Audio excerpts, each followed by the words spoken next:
Welcome, my name is Ashish, and today we'll be learning how to use Microsoft Azure ML Studio to model a data set and predict some metrics.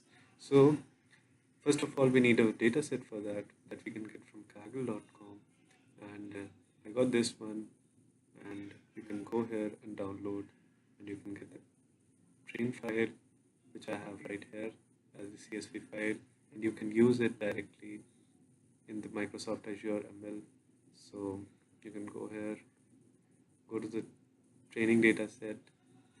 So I already have it. If you want, you can choose your file and locate it within downloads folder, and you can drag it here.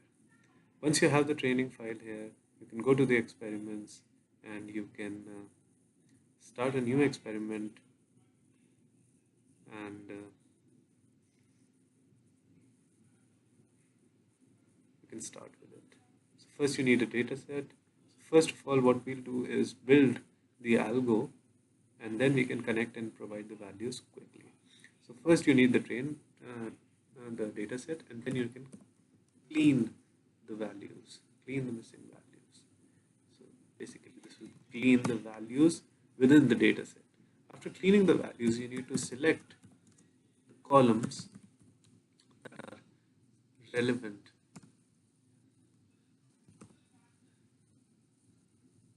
in the data set. After you select the columns that are there, because you don't need all the columns for the data set. After you select the columns in the data set, you need to normalize it. Normalize it. So that is the normalization function. This would essentially partition the data between the 0 to 1 values, and necessarily how you imagine a normal curve, this is what it's going to do to the data values. So after you normalize the curve, you need to split the data into, let's say it's given 50-50, I would use 70-30. So that is what we are going to do. Like 70 is the training set, and the rest is the validation set. After you split the data, then you need to train the model.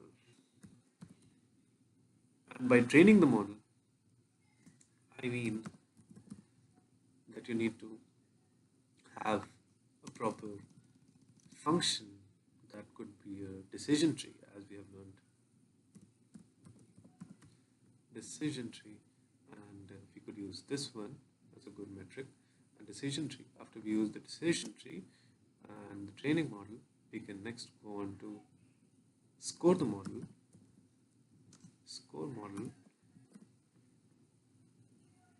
and then evaluate the model.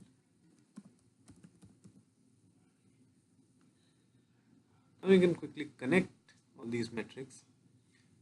So that is cleaning the missing data. What do you want to do to clean the missing data? So you can select columns which you want to clean. Otherwise, you can just provide the mean, median, mode with which the missing values should be replaced. I'm using probabilistic PCA because it's a very good indicator, and it suits this data set and me. And so select columns in the data set. Yes, we need to select which all columns are necessary. So you could use the column names. I can say survived. I'm not using passenger ID because it's not a very good metric. I could leave out name also, sex, age, because there are some metrics that are intuitive which can be used. So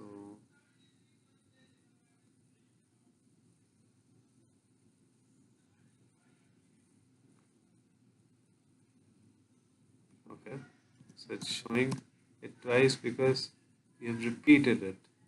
So fair, been embarked. That's all. That's all. When you normalize the data, you essentially, like I told you, you need to use the z-score. You can use any of the methods. I'm using the z-score in this case, and it will be applied to all the numerical values. And When you split the data, you'll be using basically, I'm using 70% of the data. You can use according to what your requirements are. After splitting, we have the training the model.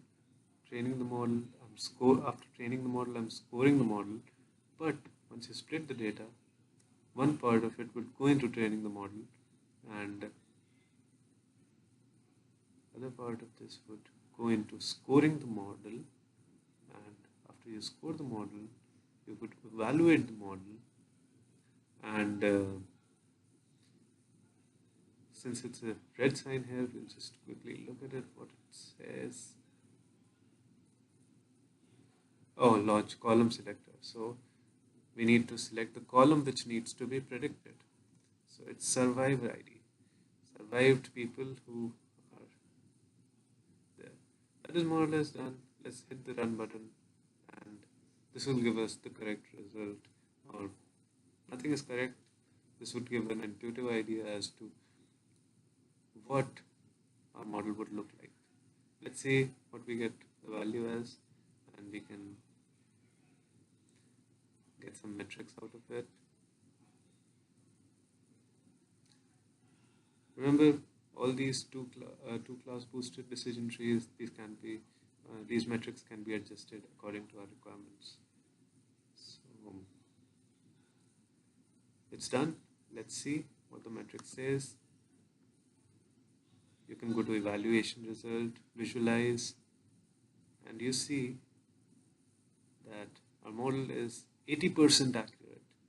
That is a great metric, and you get the confusion matrix here, and you get all the ROC lift curves here. So that's about it. Thank you.